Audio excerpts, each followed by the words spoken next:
I take my name tag off. Yeah.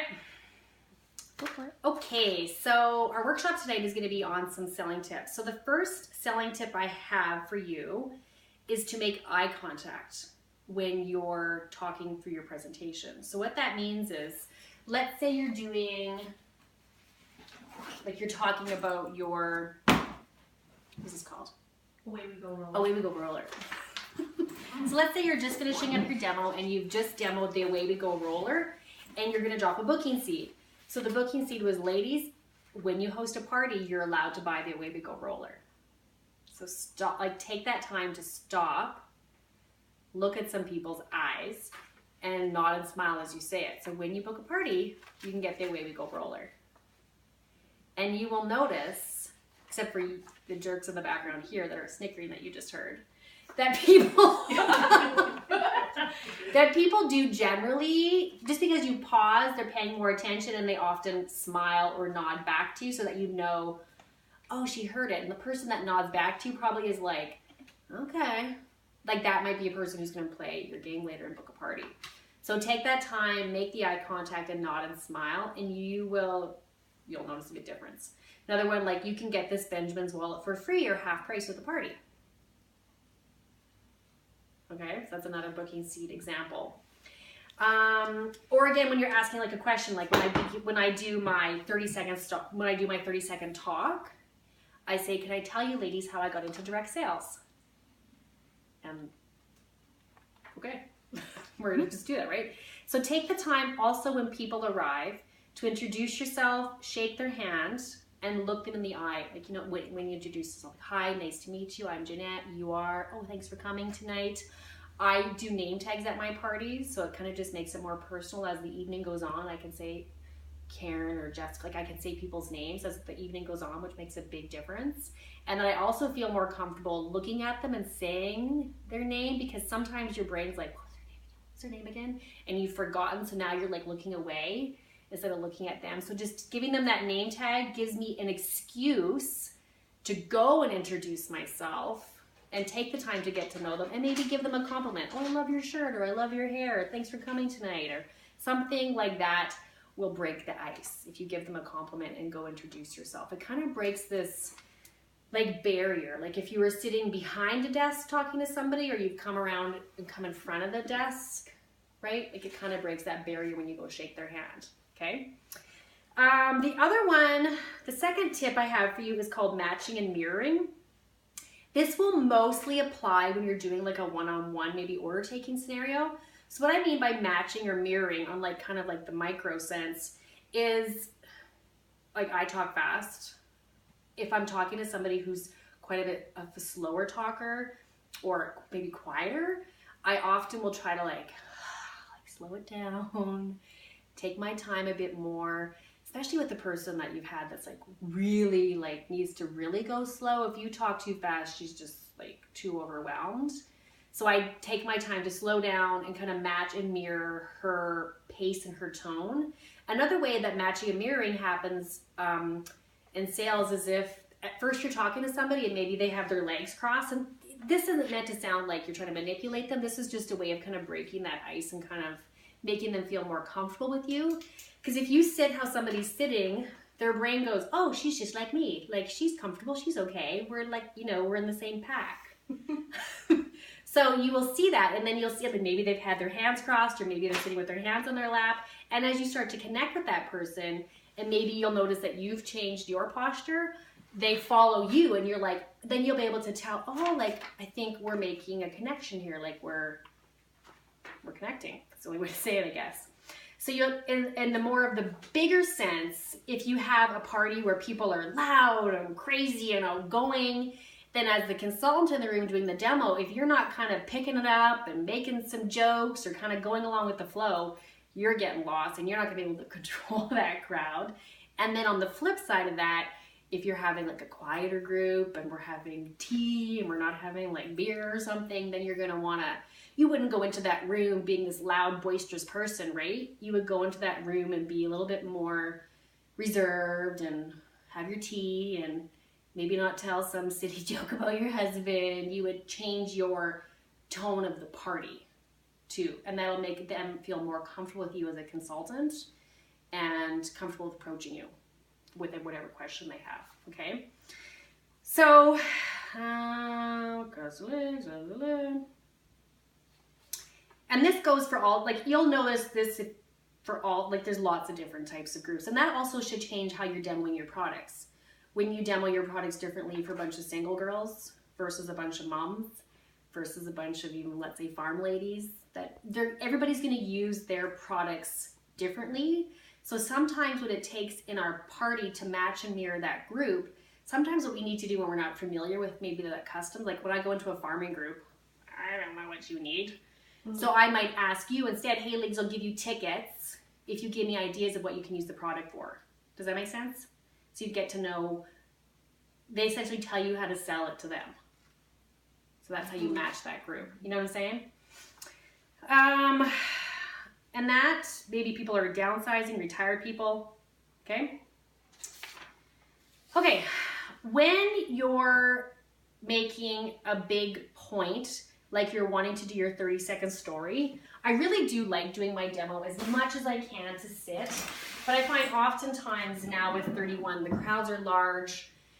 I necessarily don't have a space to sit, but I do like to try to have a space to sit so I'm more at people's eye level, not this person like giving the demo and I'm sort of separate from you. But if I can sit with you and be part of you, I like it. But if I can't, at least try to, because sometimes when we're demoing, it's hard to sit, right? But if I can't, I at least try to sit when I'm doing my 30-second story. Because that's the part that I really want them to kind of connect with and feel comfortable with. I don't want it to come across as too, like, for lack of a better word, like Amway, I'm trying to recruit you. Whereas if I'm just trying to tell you my story and let you ask me questions about the business because I sincerely think it's awesome, then I want to slow it down and kind of just take it more easy so they don't feel too intimidated by that. So again, it's slowing down your speech and your pace of what you're doing the party with and sitting down. Okay. When you're demoing your products, here's a few actual practical demo tips. Try not to say words like, I use this for my kids' mitts and toques and hat. Because again, like, they really actually don't care what you use your products for. They want to know what are they going to be able to use their products for. They don't want to be the consultant saying what she does. So when you're demoing it, you might want to just change it simply to like, you could use it for your kids' mix, toques, and hats. You could use it for your kids' toys. You could use it to clean up your pantry. You could use it to clean up your office. Do you see that just subtle difference? Mm-hmm. And what it does in their brains, let's say I'm talking about my pantry. Now they're trying to picture what my pantry looks like, maybe what their brain, what our house looks like, right? Whereas if you're saying you could use it for, do you guys have a pantry, like that's a room, or do you just have cupboards? Now they're picturing their room and how they're going to use it in their pantry, in their kids' toy room. So now they're taking that product, picturing it in their house, and they're going to probably buy it more so than trying to picture your house. Does that make sense? In terms of just changing, not I use it for, you could use it for in their homes. That's like the biggest tip. If you heard nothing else today and you just changed that simple part of how you talk about things, that is the biggest one I can say to you. And again, if you're not sure what they might use it for, then that's when you say, ladies, I have 3 tickets, give me 3 ideas of what you would use this product for. And that you can get them kind of talking. And again, how you present it, what I kind of think about it is, again, you want them to picture it in their head, how they're going to use it in their home. And when I kind of first started to kind of get how to sell, because I really didn't know how to sell at all when I first started, I remember I was watching Golden Girls, and hopefully some of you are old enough to remember what the Golden Girls are, where Sophia would get into her thing where she's like, picture it, it's Sicily, 1942. Like, you're picturing the goats, you're picturing the village, you're picturing the road, and she's just painting this picture, and you're like, yeah, like you're with her right there in the village. So when I started to do my demos more like a picture it scenario, I found my sales went up. So one of the things, the easiest example I can give you is like when you do maybe Costco. So what bugs you most about Costco?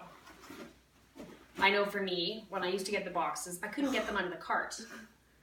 They were either too rammed in there or too heavy, and maybe it's winter and you're trying to like get this box out of the cart, or I quit getting the box. So instead I load it all into my car, and then I do like the 12 trips into my house. So if you find a different way that maybe something bugs you, so you can kind of do like, you know, ladies, how when you go to Costco and you get the box, you can't even lift it out of your cart. Like that's how you actually say it. They're going, yes, that's exactly what happens. Stuart said, like, look at these great handles. Now you just reach into that cart. You've got these 2 easy to grab handles. Heck, sometimes I ditch the cart. You can just ditch the cart, throw it over your shoulder, and leave Costco. So they're totally picturing the last time they went to Costco, how they got the groceries out and how much easier having this bag would make their life. Or you say, you know, sometimes you go to Costco and you don't get the cart or you don't get the box, you just lower everything into your hatch and you stop really and you like hear something roll to the front of the hatch, you roll back like your groceries are rolling around back there. I mean, I've had that happen tons. And then you go and open your hatch and there's something falls out, or you're like crawling into the back of your vehicle to like get that whatever is in there. And they're like, yes. Wouldn't this be great just sitting in the back of your trunk, the back of your hatch? So much easier to take out when you go into the house. They're like, yeah, that would make my life easier. Because now they're picturing that thing that used to annoy them and they're right there with you. Like they're picturing the last time. As I'm saying it, I'm literally picturing myself at Costco. So that's what you can say, a practical example for that kind of a thing. And you can start thinking of different ideas of how you can say, picture it. And the other thing that I wanted to sort of give you an idea of is something that I call emotional selling. And this one's kind of hard to explain, but in kind of in the Costco example, like, isn't that annoying when they give you that big heavy box and they're like, yeah, like that's annoying. So that kind of is an emotional, right? They're feeling that with you, like, yeah, that is annoying. I gotta get that bag, that really does bug me. Yeah, I mean, right, so that's kind of an emotional tag right there, right? Or if you have the party where everybody's just having the time of their life, maybe you have barely even gotten a demo out, and you're wondering later how you got 1,200 in sales and 3 bookings because you're not even sure you did more than a 5-minute talk. But everybody's having such a good time. They've emotionally bought the product, whether that's through happy or they're trying to move away from that annoying, like their dirty pantry. Or another really good one when I talk about like your drop zone. Like, do any of you have a drop zone in your house? Where, probably not you. Probably your husband like leaves his mail and it stays there for like the next month. So they're like, yeah, my kid. So people are like, yeah, my island or my kitchen table. All their crap's on my table. So then you can present like a bin. You can present a double duty caddy. You can present those hang up pockets as something that would relieve this like annoying thing in their life. And they're like, yeah, I want to do that. And it's sometimes even like, I just did it, like when you're like, you just say it in a different tone. And sometimes you'll find at your parties when you say things quieter, like when you want them to stop talking and you want them to do, like you want to do the let's pretend, and you talk a little quieter, they listen, right? So changing your tone up like that gets people kind of back engaged and gets that emotion. I can't really, this one's the hardest one for me to explain. I didn't know how to type it, but does that kind of make sense? Yeah. Okay. So tell a joke. I actually had a friend who didn't feel like she was funny. She actually had jokes. That she would just kind of tell a joke and kind of make people laugh. There's that Mad Lib game you can do. That just kind of makes people laugh and start to kind of have a good time. The easiest thing you can do is make fun of yourself. Because making fun of somebody makes people laugh. That's what comedians do, right? I don't recommend that you make fun of people at your parties. Sometimes I can pull it off in like a fun, jesting way, but that's like, eh. So the easiest thing to do is to make fun of yourself, and then they probably can relate to that, and they laugh and have a good time, and they buy stuff. So those, I've actually been in my notes. Those are my selling tips.